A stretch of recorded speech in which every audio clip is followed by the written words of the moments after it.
વરાછા વિસ્તારમાં આવેલ સિદ્ધકુટીર મહાદેવના મંદિર ખાતે તમિલ સેવા સમાજ મંડળ દ્વારા શ્રી મારીઅમ્મા માતાજીની 26મી સાલગીરીની ભવ્ય ઉજવણી કરવામાં આવી।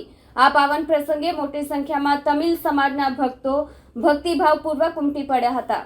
વરાછા વિસ્તારની સંસ્કૃતિમયમાં છેલ્લા 26 વર્ષથી સતત ઉજવાતી આવી રહી છે એક અનોખી અને ભવ્ય ઉજવણી શ્રી મારીઅમ્મા માતાજીની સાલગીરી। આ પાવન પ્રસંગે તમિલ સેવા સમાજ મંડળ દ્વારા સિદ્ધકુટીર મહાદેવના મંદિર ખાતે ખાસ કાર્યક્રમોનું આયોજન કરવામાં આવે છે, જેમાં મોટી સંખ્યામાં તમિલ સમાજના ભક્તો ઉત્સાહપૂર્વક ભાગ લે છે।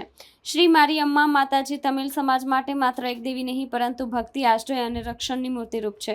લોકો પોતાની શ્રદ્ધાને વ્યક્ત કરવા માટે અનેક પ્રકારની કઠિન ધાર્મિક ક્રિયાઓ દ્વારા માતાજીને મનાવવાનો પ્રયાસ કરે છે। સાલગીરી નિમિત્તે યોજાતા મહોત્સવમાં ભક્તો પીઠ પર, મોઢામાં તેમજ પીઠ પાછળ સૂઈના ધારદાર સળિયા તથા હૂક ખેંચીને પોતાનું સમર્પણ દર્શાવે છે। આ વિધિઓ માત્ર ધર્મની લાગણી માટે નથી, પરંતુ એક મજબૂત સંસ્કૃતિ અને પરંપરાની પણ નિશાની છે। 26 વર્ષથી સતત ઉજવાતા આ ઉત્સવમાં વર્ષે વર્ષે ભક્તોની સંખ્યા વધતી જાય છે। સમગ્ર વિસ્તાર ભક્તિમય બની જાય છે। ભક્તો દ્વારા ગાતી ભજનો, ધૂન અને શોભાયાત્રા દ્વારા માતાજીની આરાધના થાય છે। આ પ્રસંગે પ્રસાદ વિતરણ, અન્ન ક્ષેત્રે વિવિધ કાર્યક્રમોનું આયોજન થાય છે। તમિલ સમાજના વડીલોથી લઈને યુવા વર્ગ સુધીના તમામ લોકો ઉજવણીમાં સહભાગી બને છે અને કહે છે કે શ્રદ્ધાથી જે માંગશો તે માતાજી જરૂર પૂરું કરે છે, કારણ કે તેમાં શ્રદ્ધા, તપશ્ચર્યા અને ભક્તિનું ઊંડાણ છે। મારું નામ યોગેશ બચ્ચુભાઈ રાજપૂત। આજે કયો તહેવાર કહેવાય તમારો? આ અમારો તિરસુલનો તહેવાર કહેવાય। મારીઅમ્મા માતાજીનો તહેવાર છે।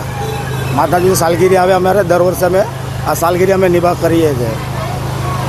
આની શું વિશેષતા છે? આ તહેવાર વિશેષતામાં એવું છે કે ભક્તો માનતા લે કે મારી આ ઈચ્છા પૂરી થઈ જાય આટલા દિવસોમાં, તો હું રિક્ષા ખેંચીશ કે 4 વ્હીલ ખેંચીશ, પાછળ હુક લગાવું, ત્રિશુલ કરું, એવી રીતના ભક્તો માનતા પૂરી કરે। કોઈ 5 વર્ષ કરે, કોઈ 3 વર્ષ કરે, કોઈને એમ લાગે કે 11 વર્ષ કરે તો 11 વર્ષ કરે। કેટલા વર્ષોથી આ તહેવાર ઉજવવામાં આવે છે? અહીંયા તો અમે 30 થી 40 વર્ષથી કરીએ છીએ, પણ અમારા દાદા એ લોકો હતા એ 65 વર્ષથી પહેલાંથી કરતા હતા સુરતની અંદર। આપણે જે પેલું લગાવે છે એનાથી એ લોકોને દર્દ નહીં થતું? ના સાહેબ, એ તો માતાજીની કૃપા છે કે અપવાસ કરીએ 15 દિવસનું, એટલે કંઈ દર્દ એવું કંઈ થતું નથી। પહેલા અપવાસ કરવામાં હા, 15 દિવસનું અપવાસ વર્ત લેવાનું આવે છે, પછી આ બધું કરવામાં આવે છે। સુકાભાઈ હરજીભાઈ રબારી કેટલા વર્ષોથી આ 25-26 વર્ષથી ઉજવે છે આ લોકો। મારીઅમ્માની આશી હારી છે।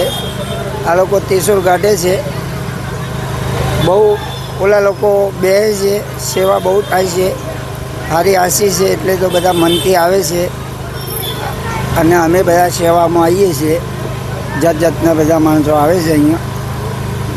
દિનદયાનગરમાં મંદિર છે, અહીંયા સુટકુટીથી ત્યાં જાય છે ખેંચીને ગાડીઓ, એટલી આશી છે એટલે તો ગાડી ખેંચી શકે છે, અને કે આ ગાડી કેવી રીતના ખેંચાય ભાઈ?